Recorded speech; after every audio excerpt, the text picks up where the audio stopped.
Yes, sir. And we're on? Yes. We're on. Welcome back. Good evening.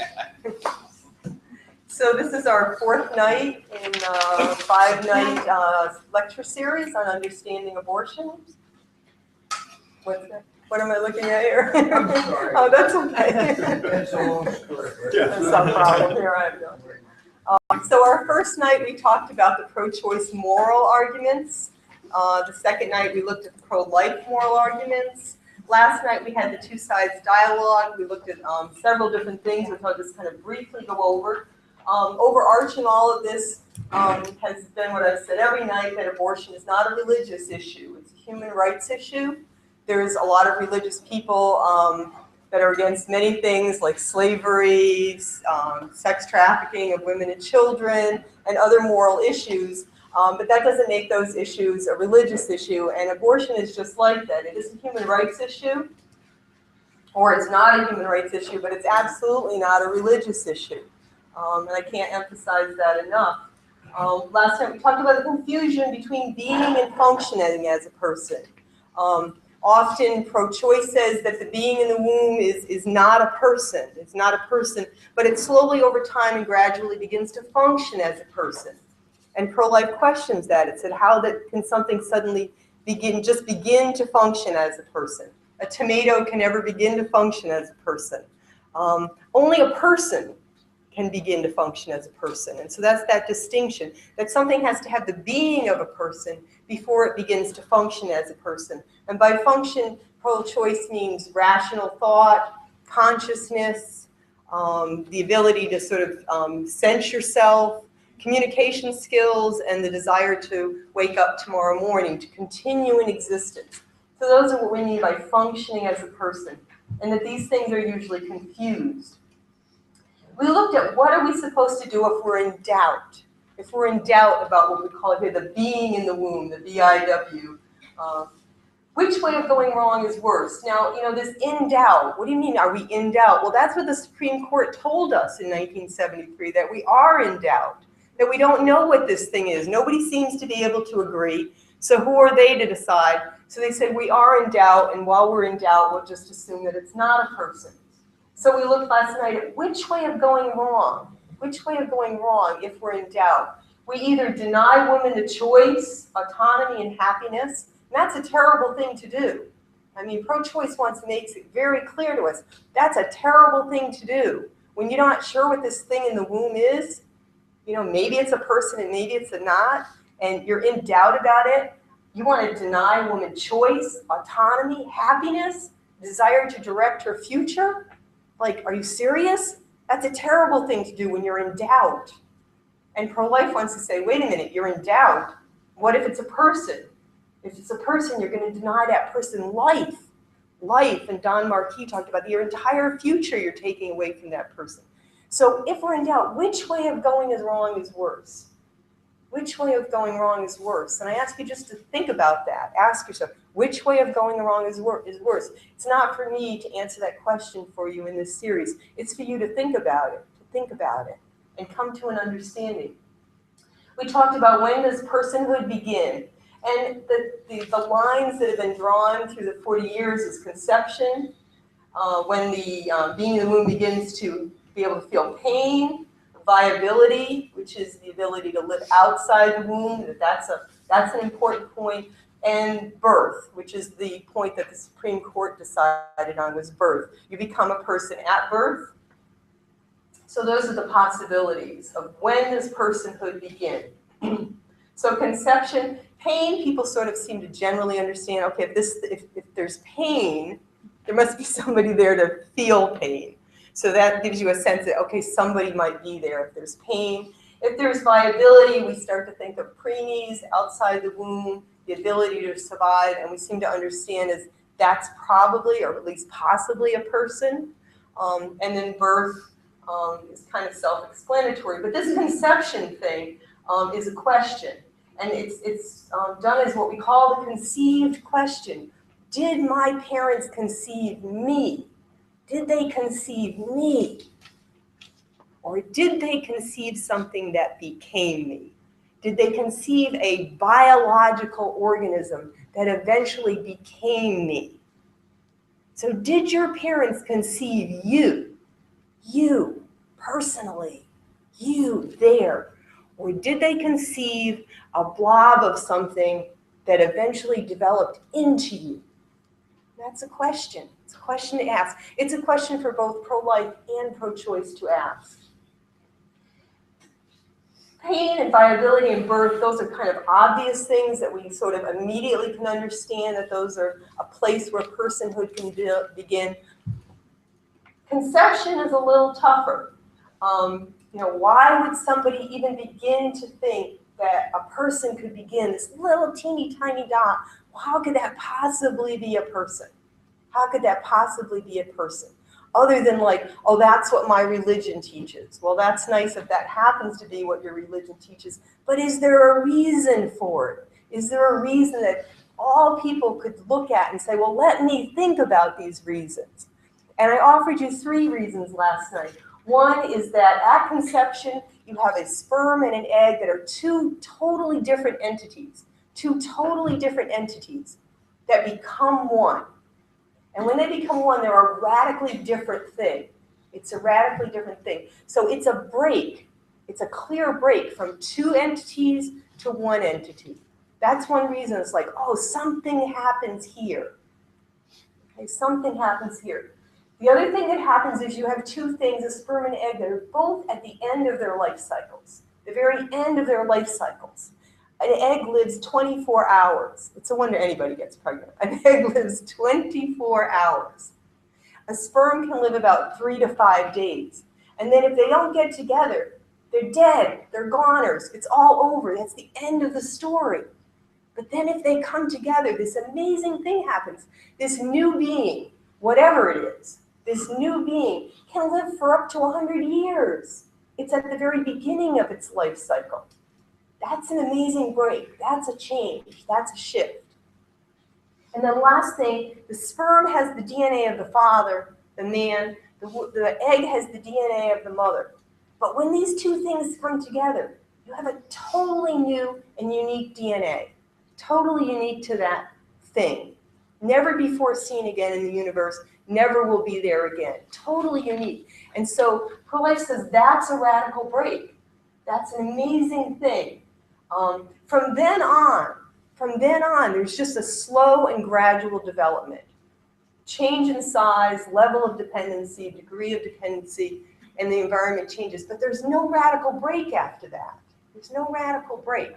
So pro-life wants to say, well, those are 3 reasons to take a look at conception as the beginning of things, Now, pro-choice says, you've got to be kidding me. This thing is, first of all, just too small to be a person. You're talking about something, if you were looking at a typed piece of paper, the dot at the end of the sentence, barely visible to the human eye. You're going to tell me that's a person? That's a person? I don't think so. It's not big enough. And size matters. Size matters. You can't be that small. A person's not a person no matter how small. Dr. Seuss got it wrong. Okay, Dr. Seuss got it wrong. You can't be that small and be a person. And furthermore, that thing, whatever that thing is nothing like me. It's nothing like you. It's nothing like how we define a person. Rational thought, consciousness, the ability to communicate, wanting to wake up in the morning. Did everybody want to wake up this morning? Does anybody doesn't want to wake up tomorrow morning? I mean, that's part of what it means to be a person. You want to continue in existence. This thing, this conceptus, it doesn't have any of those things. It doesn't have any of the abilities to function as a person. How could it possibly have the being of a person? So that was pro-choice response to that. A woman's right to her body, which is one of the strongest messages we've heard for 40 years, is a woman has a right to her body. And she absolutely does. She absolutely does. I talked last night, if I came out to you with a pair of shears right now and started clipping at whatever hair you have left, you're going to say, don't touch me. Get away from me. This is my hair. If I poke at you or I prod you, you can't just start fondling another person because you have a right to your body. It's your house. It's your sacred space. It's yours. No one can just start messing with you or harm you or hurt you or kill you because your body belongs to you. That's what pro-choice tells us. And pro-life says, you know what? You're absolutely right. You are absolutely right. We all have a right to our body. But pro-life wants to expand that. Because, pro-choice just says women have a right to their body. You never hear about men having a right to their body. It's like so rather than being a more narrow view, pro-life wants to say, wait a minute, you're absolutely right. A woman has a right to her body, but so do men, and so do children. We have rights to our body. But more than that, pro-life just wants to ask the question, and it needs to be answered. It needs to be thought about. When do you get the right to your body? When do you get the right to your body? It's worth thinking about. When did you get it? Oh, you get it. Pro-life says when you get your body. You get the right to your body when you get your body. You got your body at conception. That's when you got your body. It's rather odd that you would have this body all through life, and you only get it once you get pregnant. So pro-life just asks, think about that. I'll grant you have a right to your body, but let's take a look at when do you get that right? When do you get it? And then we looked at late versus early abortions. And late versus early abortions, Andrew Peach says, let's take a look at that. I'm just going to pop back here, because I think this is worth going over just again, especially if you weren't here last night. This is great common ground. Andrew Peach, he's very pro-life, so I want to make sure you know he is completely pro-life from conception on. But he wants to tell us that late abortions are morally worse and or more difficult to justify than late abortions. And he gave us these three reasons. One, pain. The creature in the being in the womb had, I'm sorry, if there's early abortions? early versus late. So the late abortions cause pain. Okay, so he's concerned about pain, which is an important thing. Late abortions cause pain. Later in pregnancy, there's the possibility of living outside the womb, which is viability. And early in pregnancy, it's possible to be ignorant or unaware of what's going on with the being in the womb. But later, when the being in the womb is kicking and moving and has the hiccups, he says, it seems a little bit harder to say it's possible, having preemie, it could be born then. It's a little bit tougher to claim that it's not a baby. And the interesting thing is this is a view held by not all, but most pro-choice people. Like I said, when I was at the Princeton Life and Choice Conference in 2010, most pro-choice people absolutely agreed with Andrew Peach that from 20 weeks on, at least on the moral level, not necessarily on the legal level, but on the moral level, they completely agreed with this. People don't like abortion after 20 weeks. Nobody likes it after 20 weeks, or almost no one. So this is worth taking a look at, that most people don't like abortion at this stage, like 23 weeks. Pretty clear it's a baby, it causes pain. Nobody's comfortable with this. And that may seem like a small thing, but it's not, because that means that halfway through pregnancy, pro-life and pro-choice are on common ground on the moral issue of abortion, and that's important. So I want to look at the late abortion statistics, because sometimes they surprise people. Adolescents are more likely than older women to obtain abortions later in pregnancy. Among women under age 15, 1 in 5 abortions is performed after 13 weeks. 12% of teens obtain abortions, from 15 to 19 obtain abortions after 13 weeks. The very youngest women, this surprised me when I first learned the statistic, the very youngest women, those under age 15, are more likely than others to obtain abortions at 21 weeks or more. Your youngest girls are the ones that are getting abortions the latest. And why, can I ask you why? This was the reason that was given by the CDC, Center for Disease Control. The common reason they delay abortion is fear of the parents finding out, fear of parents' reaction, denial of the pregnancy, and prolonged fantasies about having a baby will result in a stable relationship. So my guess, if I were to look at it, is that fear of parents is probably the biggest thing. Fear of parents and a denial. You know, I'll get my period, I'll get my period, I'll get my period, you know, for like 4 months. And then finally they come to the conclusion that that's not going to happen. So I would imagine it's mostly the first two, denial and fear of parents. And the late abortions, again, there's 20,000 per year in the United States of the late-term abortions. So even though you're always going to hear that the percentage-wise, it's a very small number. Okay, percentage-wise, there's not that many late abortions done. Most of them are done between 6 and 12 weeks. Yes. Where does the number 20,000 per year come from? CDC, Center for Disease Control. But you got to understand, there's over 1 million abortions done a year. There's over 1 million abortions done a year. 20,000 of them are late term. So it's a small percentage, but in numbers, it's huge. In numbers, it's huge.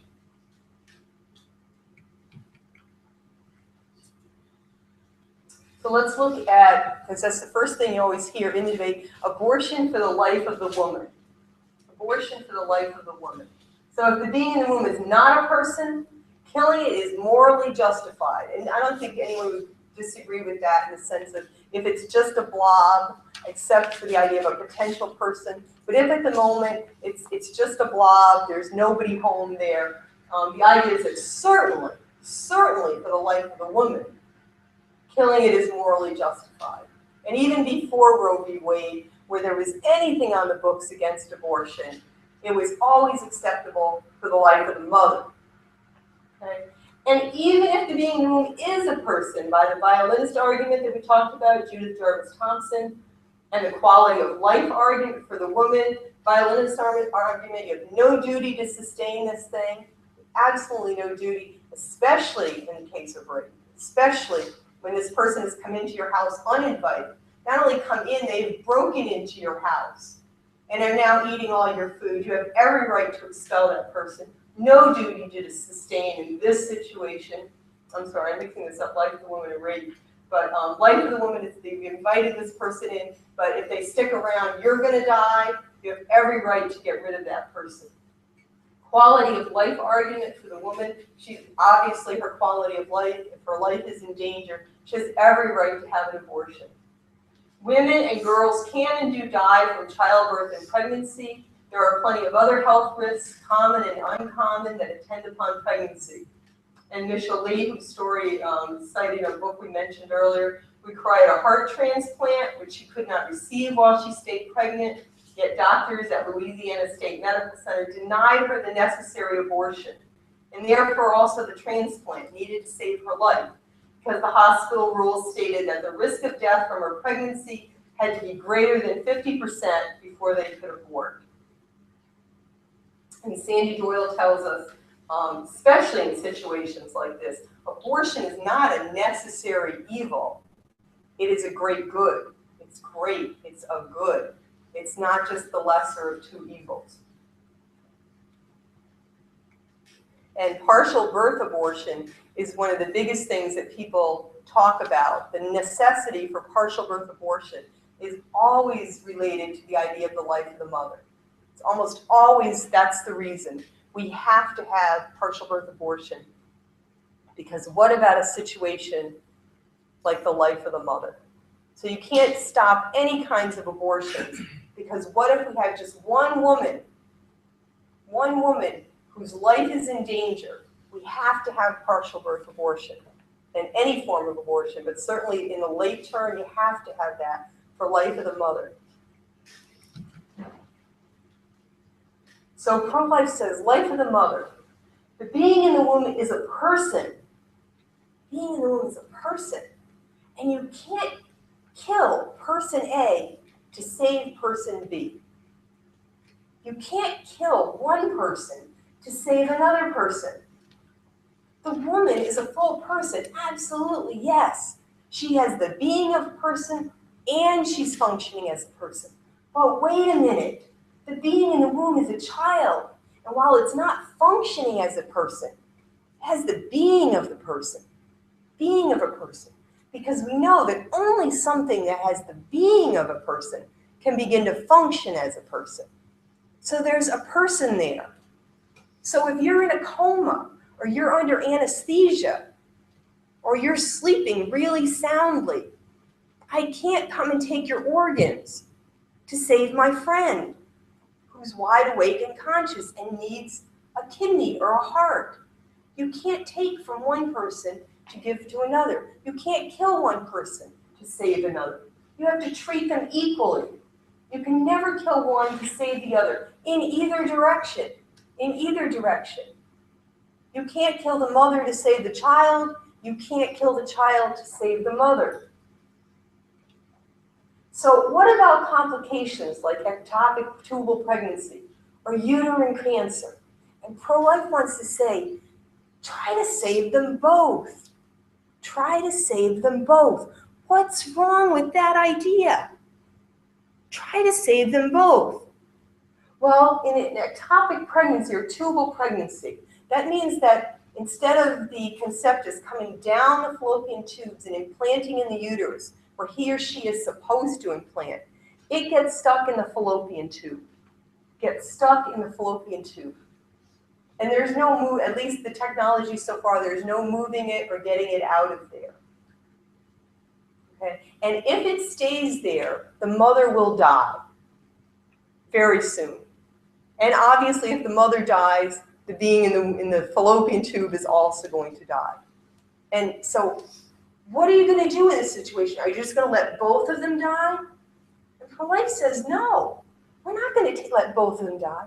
We're going to take baby out gently, wishing and intending that we can save both. But that's a very different thing than abortion. In an abortion, you go in and your intention is to deliberately kill that child, to chop it up into pieces. There are times when you can gently remove somebody, hoping that maybe you have enough technology to save them, and respecting that life. And your intention is not at all to kill them. And death is a consequence too. It's not intended but foreseen.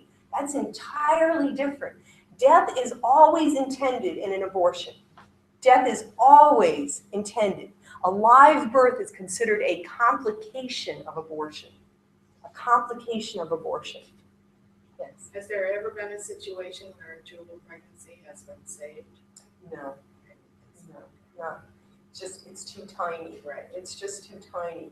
But it's just removing it. It's not that you want this child to die, nor do you intend it. It's a morally speaking, it's a not intended but foreseen, and there's really nothing that can be done about it. Yes. Isn't the baby seen as an aggressor? Isn't the action taken to save the life of the mother from an aggressor? I'm following. I mean, I've heard that, but I don't. The baby is totally. I mean, it's not an aggressor. It just happens to be stuck there. The baby's not doing anything because it's really, really tiny. I mean, it has. In order to be an aggressor, you have to have rational thought. In order to be an aggressor, you have to have consciousness to begin with. You have to be conscious. I can't imagine saying, well, somebody's an aggressor, but they weren't conscious. You can be accidentally in the way and causing someone to die, but you certainly can't be an aggressor without rational thought, consciousness, and the ability to somehow communicate. It's kind of a euphemism of something, it could call something that's just there, it's like you fall asleep and you fall off a bridge and you hit me and I call you an aggressor. Well, you're not an aggressor, it was an accident because you fell asleep, as opposed to you jumping off a bridge and jumping on top of me and trying to hurt me deliberately. Yeah, then you're an aggressor. But I don't think if you're unconscious, you can be an aggressor. I just don't see how that's possible. So the idea here is always try to save both. And this is the interesting thing with partial birth abortion being said to be used for life of the mother, because the being is all the way out except for the head. The baby is all the way out except for the head. So why didn't you just pull the head out? If you're concerned about life of the mother, we'll pull the head out and send the baby in that direction and take care of mom. So the idea that late-term abortions are ever used for the life of the mother is just simply an impossibility, because you can take the baby out, put it in an incubator, do your best with trying to save its life and doing the best to try to save the mother's life. So again, the question pro-life says is, why don't we try to save both? Why don't we try to save both?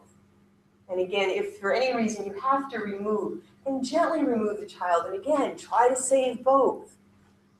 There's no reason to chop somebody up to save another person. Yes? I was just wondering, do you go over the argument about like resources and money, or the, they can say, yeah, try to save the child, but the cost, like who's going to pay for the medical expenses? I'll talk about it a little bit tomorrow night. I Okay. can talk about that. Okay. Having had a daughter who's had three children that I call them are $3 million babies. All three of them had heart issues. One was a preemie, I'll talk about that a little. 3 babies, $3 million babies, and she never paid a cent for any of their medical care. It was all covered by the hospital, Boston Children's Hospital. So it's really not, in this country, it's certainly not an issue. It's absolutely not an issue.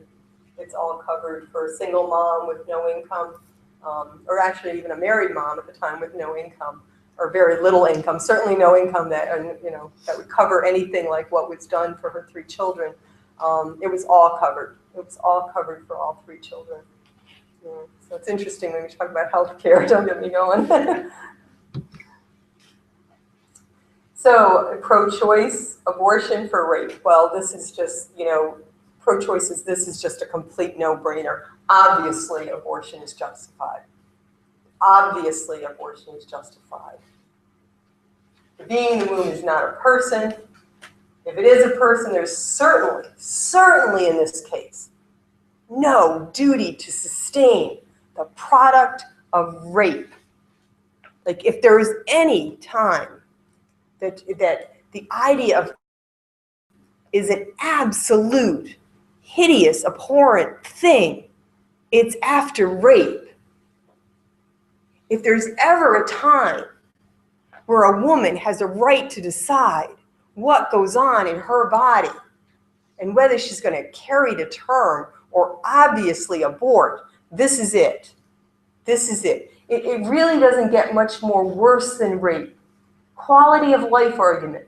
A child from rape would be a constant reminder of the horrible burden for a woman. That's it's just horrible. You can't even begin to find the words for how horrible a brutal rape is. I know women who have been raped. It is a life-changing, horrible, horrible, pushing into the most sacred part of your body. And now, to make matters worse, to find yourself pregnant by this monster. And you pro-life, you want to come along and tell me I have to carry this, she has to carry that pregnancy to term? She has to see this baby? Like if there's ever a reason, it's certainly for rape. It's obviously justified. Obviously justified. You cannot ask a woman to carry that horrible a burden. Quality of life, her quality of life, just getting through life after a rape. How could you ask her? How could you suggest to make it illegal for her to get an abortion?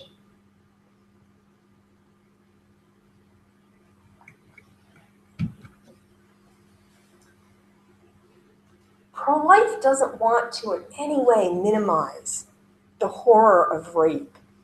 Nobody wants to question that for 1 second. 1 second, that rape is a horrible, horrible thing. But that being said, pro-life wants to say that being the victim of a horrible crime still doesn't give you the right to kill another person. And there's a person in there. There's a little baby in there. Don't lose sight of the baby. Yes, what's been done is terrible, but it doesn't give you the right to now kill another person. You can't kill a person based on how they were conceived. You can't kill a person based on how they were conceived.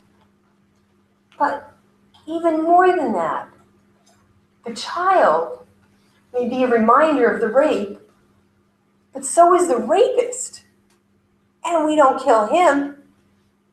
We don't kill the rapist. In fact, it's very interesting that most people that are pro-choice are very much against the death penalty. Those two things seem to go hand in hand. People that are very pro-choice are against the death penalty. So, okay, you've had this horrible thing happen, and you don't want to kill the rapist. Then why are you so quick to want to kill the child who did nothing? Who did nothing? That's what pro-life wants you to take a look at. Is this fair? The rapist who committed the crime is, in the scheme of things, first he may not even get caught. And if he does get caught, he's going to get off pretty easily. 5 years, 10 years, but not the death penalty. So why does the child get the death penalty and the rapist doesn't? I think it's a question that pro-choice has to think about, that pro-choice has to answer. And then David Reardon, he's interesting, we're going to get into him a little bit more, but he has this idea that abortion hurts women, And he has worked with women who have been the victims of rape and have then had abortions because, of course, they had to have an abortion because they were raped and got pregnant. And then he's had women who were rape victims later come to him and say, the abortion felt like a second rape. The abortion felt like a second rape. The abortion was a second assault on my body. The abortion was a second assault on my body. And he says, what's going on here? I thought abortion was an easy answer. I thought abortion was going to make it all go away. But now we have women who are horribly raped, pregnant, abort. And now they're saying something went wrong. It didn't all work out. The abortion was another assault on my body. And rape victims are often pressured into abortion. This is another problem. Of course you're going to abort. It's not even a question. Women after this situation have come to David Reardon and to other counselors, and they've said, all anybody ever said to me was that I was carrying the child of a rapist. I was carrying that monster's child. And not one of them ever stopped to think, I was carrying my child. It was my child too. It wasn't just that monster's child. It was my child. What was I thinking? What did I do? It was my child. Why did I think it was his child? And then there's the problem in the courtroom. Just want to finish this quickly and I'll take your... There's a woman named Rebecca Kisley, who is a victim of rape, who was the product of rape. Yep. Rebecca has done extraordinary work as a public speaker, and she's gone to audiences and defended the right of the baby standing right in front of the audience. I'll bet she has. Rebecca Kisling. Rebecca Kisling. I will look for her. Love to hear her story. And then just the last thing here is the problem in the courtroom. Because how is a woman going to explain that she claims to have been raped, but she kept the baby? Who's going to believe that story? Who's going to believe that story? You were raped, you could have gotten an abortion and you didn't, well then the obvious conclusion is you weren't raped. You were raped, you could have gotten an abortion, but you didn't, and you expect us to really believe you were raped? And we need to look at that. We need to look at that because that's a problem for both pro-life and pro-choice. That's a problem to be aware of, to think about. What does that mean? So now we're going to get into the legal question. Roe v. Wade, January 22nd, 1973. The basic ruling was women have a constitutional right. Women have a constitutional right to end a pregnancy by abortion. No state law may deny this right. Women have a constitutional right to end a pregnancy by abortion, and no state law may deny this right. The basis for the ruling was, first of all, privacy, and second of all, that the fetus is not a person. It's the achievement view. It becomes a person at birth, but it is not a person. And person is used here as it's used in the 14th Amendment, does not apply to the unborn.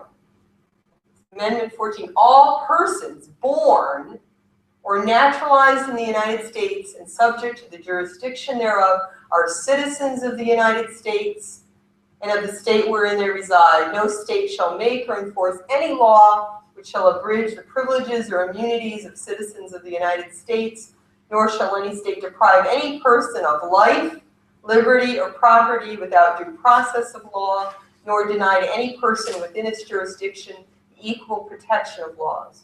All persons born, and how did they define born? If you've been here for the last 3 nights, your head is born and you take what? One breath. You take one breath. So if you're still born, you are not a citizen of the United States. You've got to take that one breath, which is again why in partial birth abortion, we turn baby around, pull him out feet first, keep the head inside, stick the scissors in, snip the spine, suck out the brain. No chance of baby taking a breath. And now that's all done on the inside because we don't like partial birth abortion because we don't like to see the baby. So we keep him inside and do that now, which is more dangerous for the mother, but it keeps anybody from having to see things we don't like to see. Okay? So basis for the ruling, privacy, and the fetus is not a person. Personhood begins, Roe v. Wade said 40 years ago, at birth. The Supreme Court, life does not begin until live birth. Again, that live birth is that one breath, live birth. Unborn, never recognized in the law as persons in the whole sense. It's interesting, as persons in the whole sense. Kind of implying maybe it could be a person in a half sense, but they're not persons in the whole sense. Again, how do you become a citizen? You're born, you take that one breath.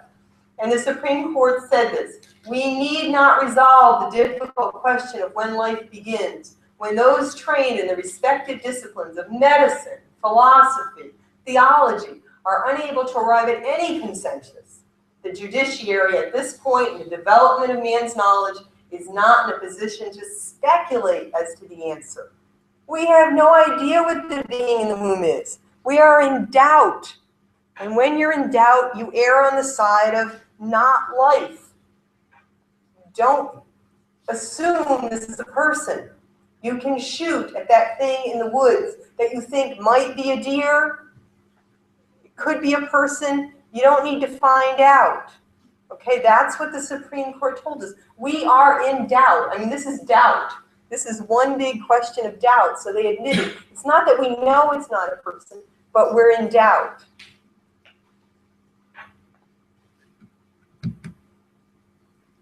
So the legal extent here, the division, this was the first time really in any kind of legal sense pregnancy was divided into trimesters. The first trimester, they said the decision is entirely up to the woman and her doctor. So from the beginning to 12 weeks, you can have an abortion for any reason, no stipulations whatsoever, completely open. Now, it was interesting, in the second trimester, they said the state may regulate, but only for maternal health. So you can regulate, but only for maternal health, and that's all the way up to 24 weeks. But they made a point of saying, now you may think maternal health means life of the woman, but maternal health does not mean life of the woman. Maternal health encompasses all factors, physical, emotional, psychological, familial, and the woman's age, relevant to the well-being of the patient. So if for any reason concerning her health, the state can't regulate it. There's no regulation. So this was basically a complete open door all the way through 24 weeks. And then the third trimester, which is after viability, the state has an interest in protecting what they call potential human life. Potential human life. So in the third trimester, the Supreme Court said that there seems to be here some potential human life. And the state may, if it chooses, but again, it's not required, if it chooses, regulate or even forbid abortion, except where necessary for the preservation of the life or health of the mother. So again, it wasn't just for the life, but the health. And again, health included all of these other things. So basically, it was an open door for abortion for any reason, from conception till the first breath, all the way through all 9 months of pregnancy. Do you have any questions before I go on with this?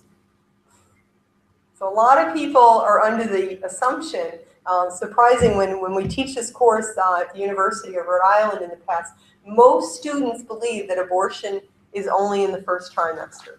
And most people that I speak with are very surprised, your average person on the street, to find out that abortions are performed after the first trimester. Certainly maybe into the second, and nobody thinks abortions are performed in the third trimester. But they absolutely are, and it's protected by law. Now it's interesting, we talked about Judith Jarvis Thompson's The Violinist argument, where Judith Jarvis was the first person to come along and say, before Judith, the idea was being in the womb is not a person.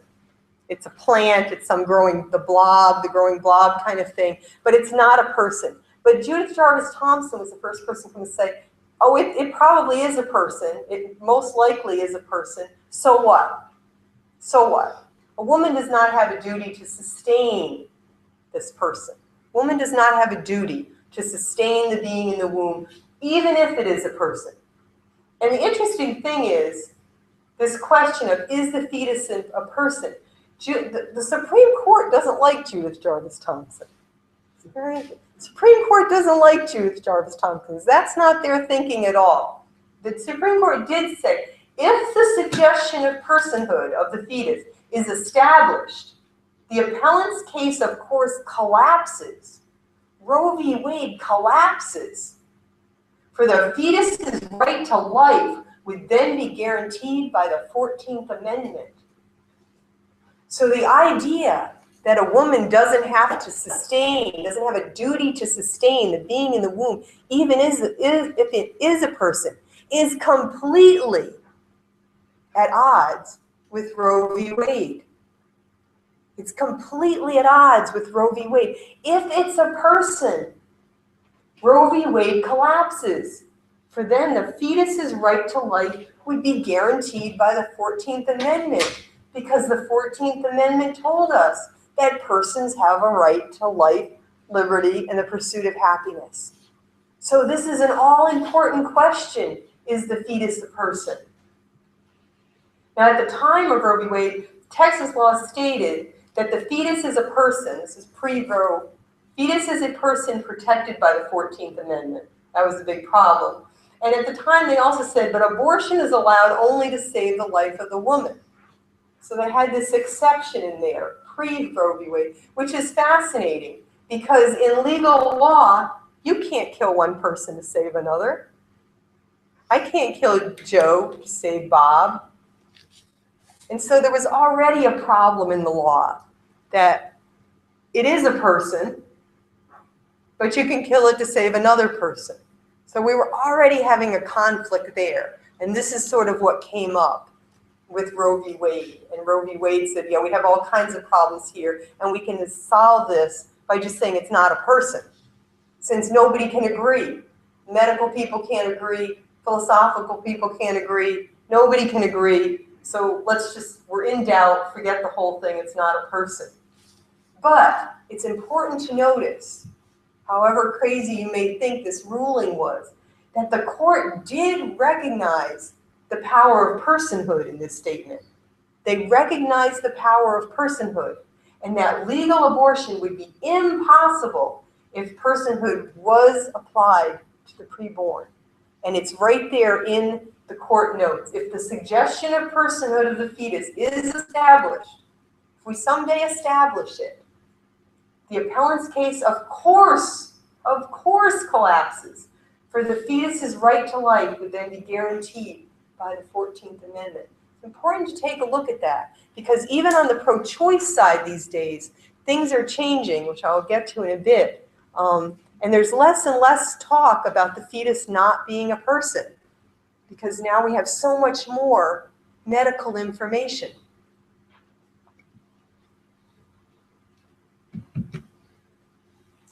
The state's interest in the second trimester is kind of an interesting thing. They said, you've got conception, the first trimester, we don't know at all what's going on there. And then we've got viability in the second trimester, where all of a sudden the state might have an interest. If this thing can be born alive and can survive, then maybe there's a potential person there. And then at birth, at the end of the third trimester, the judiciary said there's an actual person there if it takes one breath. So it's kind of an interesting way to look at it. Not quite sure why they thought there was this relevance at viability at 24 weeks. Why is that important? But the fascinating thing is that the Supreme Court said in the second trimester, you have a potential person. So if you have a potential person in the second trimester, how come you don't have a potential person in the first trimester?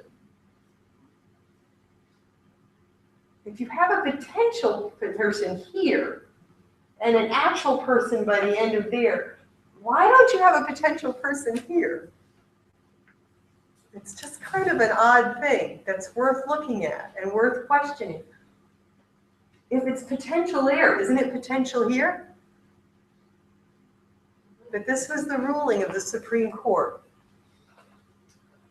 So again, if the being in the womb is a potential person in the second trimester, why is it not a potential person in the first trimester? Just worth questioning from both sides, pro-life, pro-choice. Why this strange logic? Worth looking at.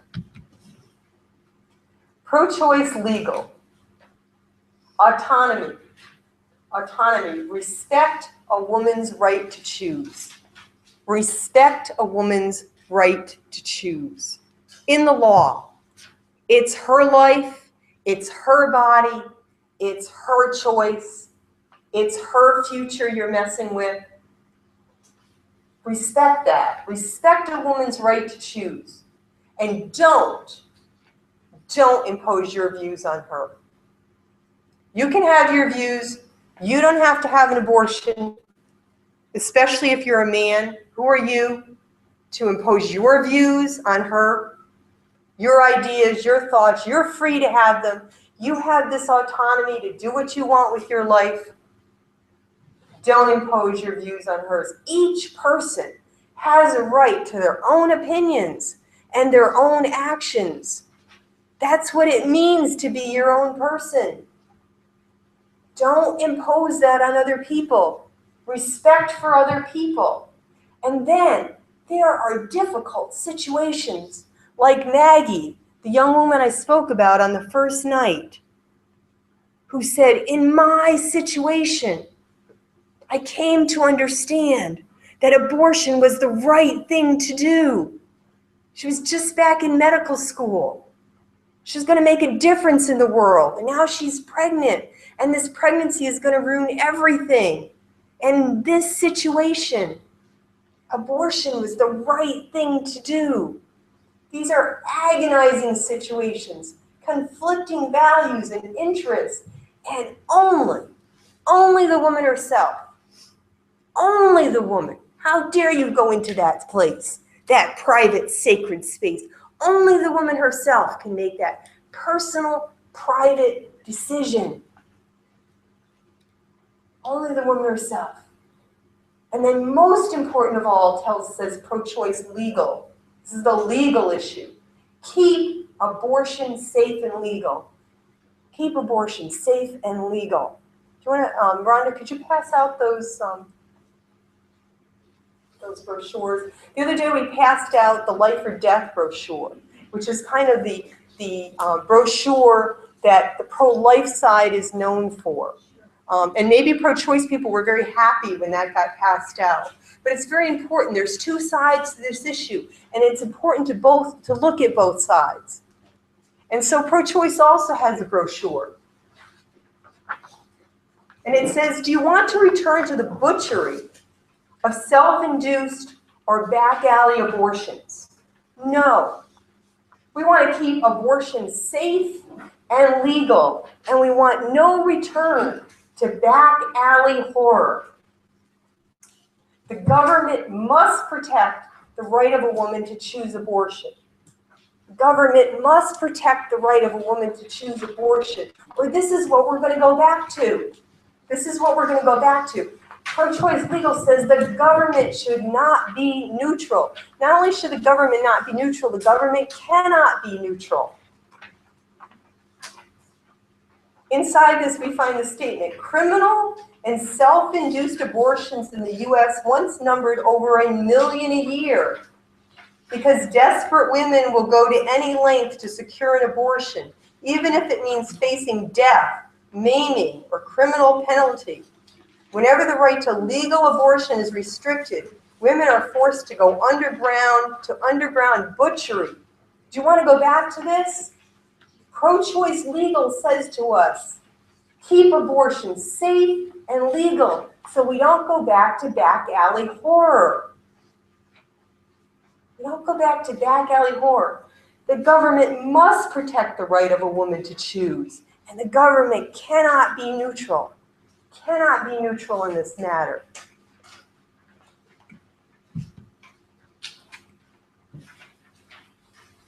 Cannot. Do you want to go back to the coat hangers that we heard about before 1973 when the Supreme Court came to their senses? Do you want to return to this? So take a look at that. That's a question. Do you want to return to this? Well, the other night we talked about the power of a false question. The power of a false question. Because I want to suggest that pro-life's answer to this question, that pro-choice's answer to this question is, of course, no. No, of course we don't want to go back to the butchery of back alley abortions. But the interesting thing is that pro-life has the same answer. Pro-life has the same answer. No. No, pro-life says, we don't want to go back to back alley butchery. Absolutely not. In fact, the interesting thing about these two brochures is that they're both saying we care about life. This one is saying we care about the life of the woman. And this one is saying we care about the life of the baby. But they're both saying we care about life. They're both saying we care about life. And to make matters worse, every one of these, this horrible picture of this woman, this terrible, disgusting picture of a woman with a self-induced coat hanger abortion, contains these. See, this is contained in this. So, of course, pro-life agrees with pro-choice. No, we don't want to go back to this. We don't want to go back to this. We don't want any of this death. We don't want any of this death. The power of a false question. Let's take a break. We can take a look at that. Before the break. The book is Understanding Abortion. From mixed feelings to rational thought. It does not take a stand on the issue, but gives you both sides of the issue and allows you to think for yourself. Different things, if you want to pass this information on to other people, one way is to get the book. I've been teaching this book for 8 years or so, and the previous book for 20 years. It's a terrific book. And we have it at the back table there if any of you are interested.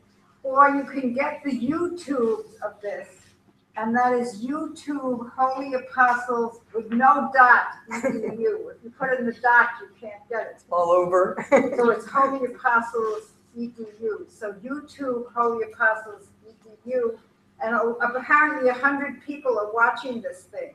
The important thing about the book that I just want to say, it does not take a stand. And one of the reasons it doesn't is that pro-life people do not want to read pro-choice books.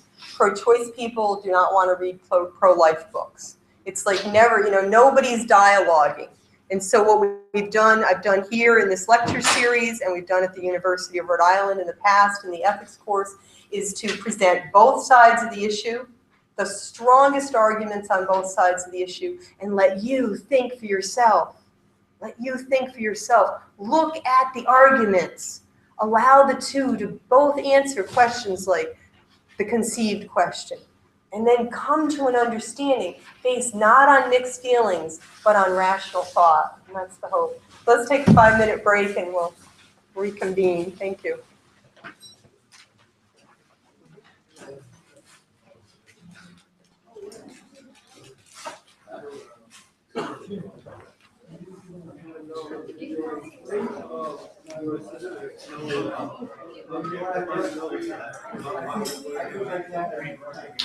Yeah.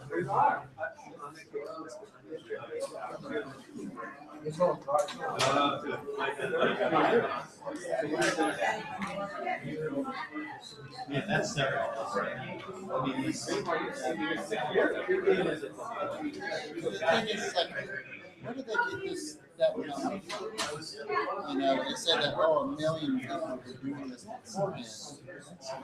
Yeah, that seems bogus. But I don't know.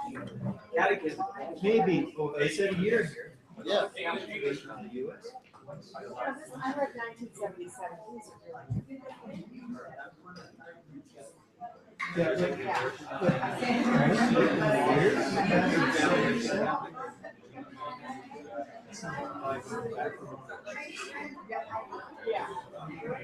Well, 77 or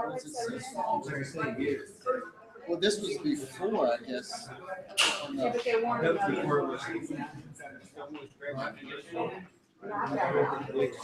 Yeah, it says criminal and This is self-induced before, abortion. this is before Roe. Yeah. This has to be 1 million abortions in 1 year.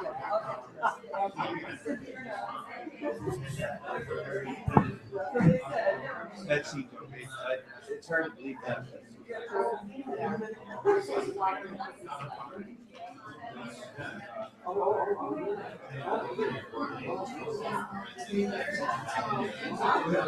Not quite.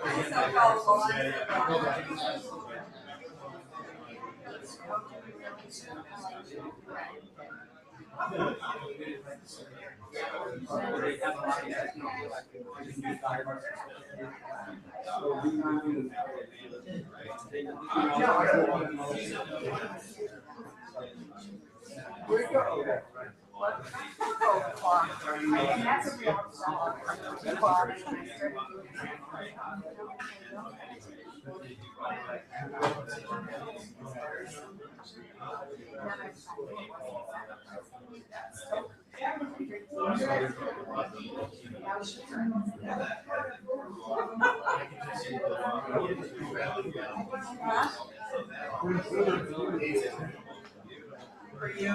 Oh, really?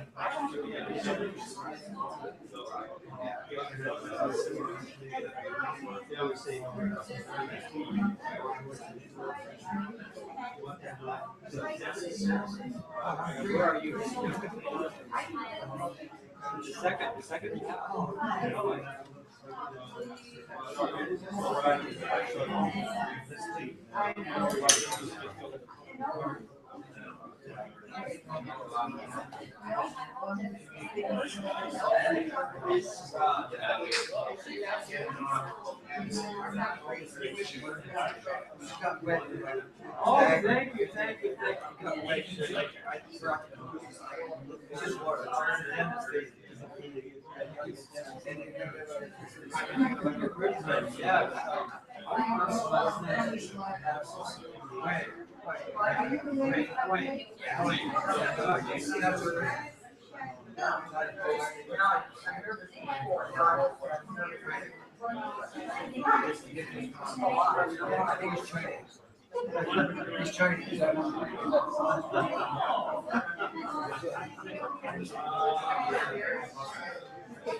We just see